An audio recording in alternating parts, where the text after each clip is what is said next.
সেখানে সে তার চাচু ইস্কারকে দেখতে পায়। ইস্কার তখন বলে, শিকার করা ছোটদের কাজ নয়, বরং তুমি বাড়িতে ফিরে যাও। সিম্বা তখন বলে, না চাচু, আমি একদমই ছোট নই, তাছাড়া ভবিষ্যতে আমি এই জঙ্গলের রাজা হব। সিম্বা মজা করে তার চাচুকে বলে, যখন আমি রাজা হব তখন কিন্তু আমার হুকুম তোমাকেও মানতে হবে। ইস্কার তখন সিম্বাকে বলে, তোমার বাবা কি তোমাকে সমস্ত রাজ্যটা দেখিয়েছে?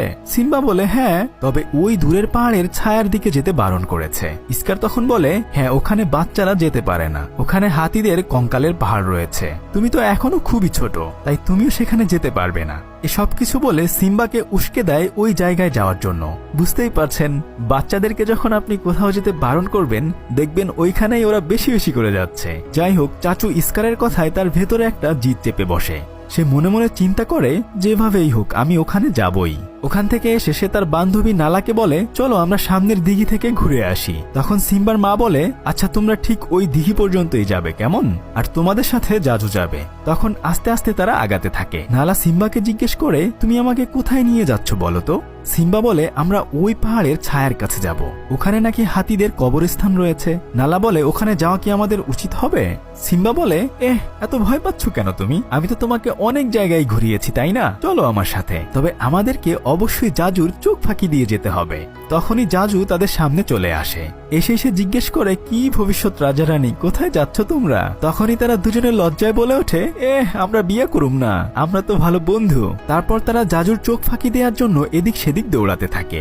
দিঘির ওখানে অন্যান্য প্রাণীদের ভেতর দিয়ে জাজুর চোখ আড়াল করে তারা অন্য জায়গায় চলে যায়। কিছুক্ষণ পরেই তারা দুজন অদ্ভুত রকমের একটা জায়গা দেখতে পায়। একটু সামনে গিয়ে বিশাল একটি হাতির কঙ্কাল দেখে সিম্বা বলে, দেখো এটাই সেই জায়গা, আমরা সেখানে চলে এসেছি, এখন থেকে কেউ আমাকে আর ছোট বলতে পারবে না। সিম্বা তখন একটু একটু করে সামনের দিকে এগিয়ে যায়। নালা তখন পিছন থেকে বলে, চলো এবার আমরা ফিরে যাই, যে কোনো সময় আমাদের বিপদ হতে পারে। কিন্তু সিম্বা সে কথা হেসে উড়িয়ে দেয়। কিছুক্ষণ পরেই সেখানে কয়েকটা হায়েনা চলে আসে। একটা হায়েনা তখন বলতে থাকে, বাহ, অনেক দিন ধরে মাংস খাই না, আর এইবার রাজপুত্রের মাংস খেয়ে ভীষণ মজা হবে। তখনই সেখানে জাজু চলে আসে। সে এসে বলে, দেখো রাজা মুফাসার সাথে তোমরা পাঙ্গা নিও না। হায়নাটি বলে, হায়না এবং সিংহদের মাঝে শুরু থেকে যুদ্ধ লেগে আছে, আজকে মুফাসার ছেলেকে খেয়ে বিশাল প্রতিশোধ নেব। এই কথা বলে তাদের উপর হায়নাগুলো আক্রমণ করে বসে। সিম্বা এবং নালা তখন ভয়ে এদিক সেদিক দৌড়াতে থাকে।